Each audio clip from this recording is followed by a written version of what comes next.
Did you ever imagine how a text from your device travels to your friend device? No, right? So, let's discuss that today. The topic we are going to cover today is OSI reference model in computer networks. The full form of OSI is Open System Interconnection. Whenever you forward something to your friend, the forwarded message undergoes different processes like data flow, data correction, error correction, encryption, decryption, etc. These all processes are layered in 7 different layers. Each layer is responsible for a specific aspect of data transfer.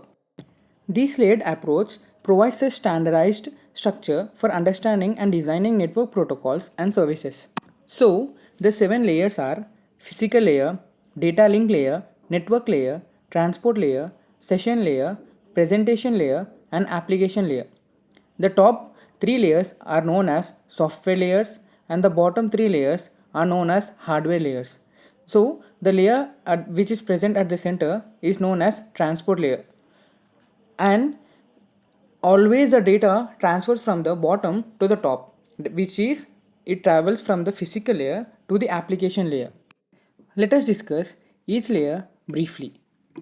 So, the first layer is physical layer. Let us try to understand with an easy example. Whenever you plug in Ethernet cable into your laptop or phone, that means there is a physical layer in action. Physical layer is all about the raw data transmitted over a network. Now coming to the second layer, which is data link layer. Imagine you are at a cafe, connected to the cafe's Wi-Fi.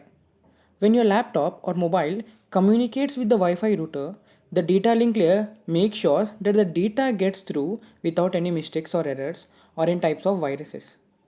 MAC, which is a media access control, addresses work at its layer to identify devices on the same network. Here, the data link layer is responsible for node-to-node data transfer and error detection. This layer ensures that the data is sent from one device to another without any issues.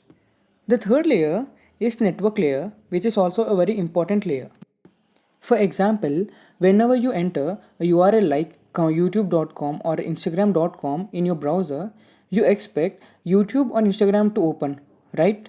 In the same way, this all is happen due to network layer, which uses the IP address to connect to the servers which you have entered in your browser. Here, the network layer handles data routing, which means it figures out the best path for data to travel from one device to another using IP addresses. Now coming to the fourth layer, transport layer.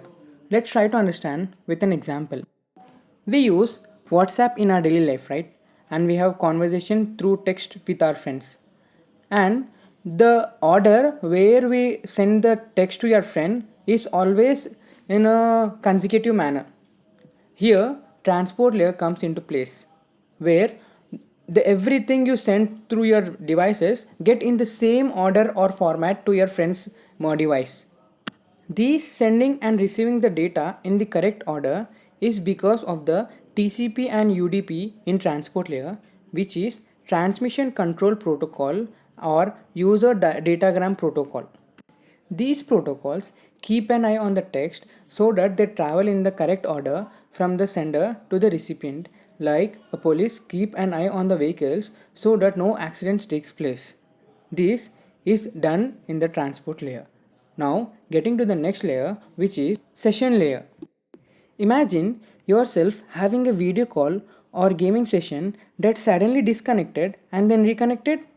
That's the session layer at work. Managing that connection after a disconnection that ensures you can resume smoothly if there is a hiccup is because of the session layer. Let us understand how it works. The session layer controls the dialogues between the computers.